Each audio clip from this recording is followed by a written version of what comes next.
Alright, I'm doing a camera track scene and I have created a whole bunch of stickers. Printed them out with my little label printer and I put them on my desk. Yeah, I'm going to have trouble peeling them off later, but it doesn't matter. I'm not that worried about it. But it's mostly a test because I've never actually used tracking markers like these. I've always just used like real life type um, colors in the scene, like a spot like this or a spot like that. Or I would take a marker and make a dot or something like that. But these, I think, are going to work very well. For one thing, the tracking so far is working flawlessly. I only had trouble with one, and that was this one. And that's because it's right in this glare. And it lost track, I think, twice going forward and twice going backwards. And I had to reset it. So that tracking marker may end up being deleted if the track is off, because I have a feeling it's going to drag the rest of them down a little bit anyway. But I have one track left to mark, and that's this one back here. So I'm going to go ahead and kind of zoom in on it a little bit. Of course, I'm only using a 1080p camera. I wish I had a newer DSLR that had like 4K, because my DSLR, it's an old Nikon D3200 and it's only 1080p video. So yeah, 4K would work better. But I'm going to go ahead and add a marker here, and I am using a fine, which a fine I think works good for stuff like this. For dots, like a little speck, trying to track that location probably works better. But for something like this, a fine works better. And this is the affine setting. Now, I'm going to go ahead and add a marker right here. Of course, the marker's way too big, so I'm just going to scale it down. Yeah, about like that. And because I do have this tracking locked, it means that the center of this will be the pivot point of the video. It will literally uh, stabilize it according to this center point. And over here, because this is set to affine, ideally, regardless of how this image, this video frame shifts, this perspective shifts, this should look the same throughout the entire video, because my understanding of the way a fine motion tracking setting works, it tries to morph what's inside here so it looks the same as it does initially, and it uses the way it needs to morph it as a means of calculating perspective. I think that's the best way to explain it, or at least my understanding of it. I could very well be way off. But I'm going to go ahead and set this one to track. I'm going to track forward. And of course, I don't track at full speed.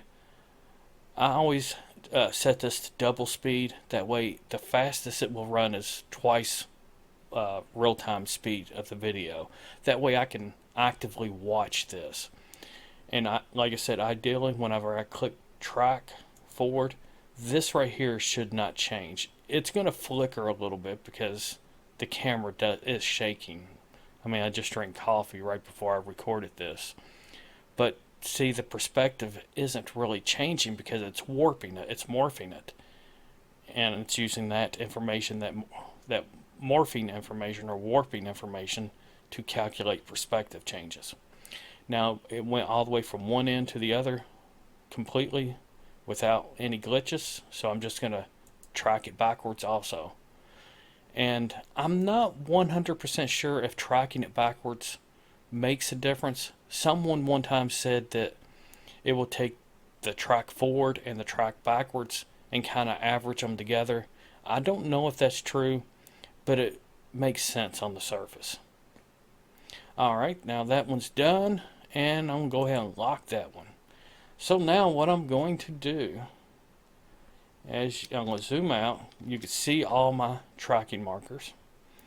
And I'm going to go down here to solve, and let me scroll through this timeline and see where I'm going to pick a 30 frame range, and that 30 frame range is going to be sort of an area where the camera moves a lot. That's probably a good spot right there. Probably, let's see, 100 to 130 is fine. So I'm going to put this 100, 130, and I'm going to ask it to, or tell it to refine focal length. And now I'm going to click, we can go back to the beginning. I don't know if that matters. I'm going to click solve camera motion. And that right there is, as far as I understand, a good solve. 0.23 pixels. Alright, so I don't even think I need to clean up anything.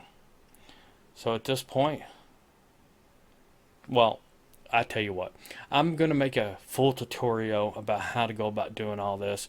This is just something I wanted to kind of share because these little tracking markers work perfectly.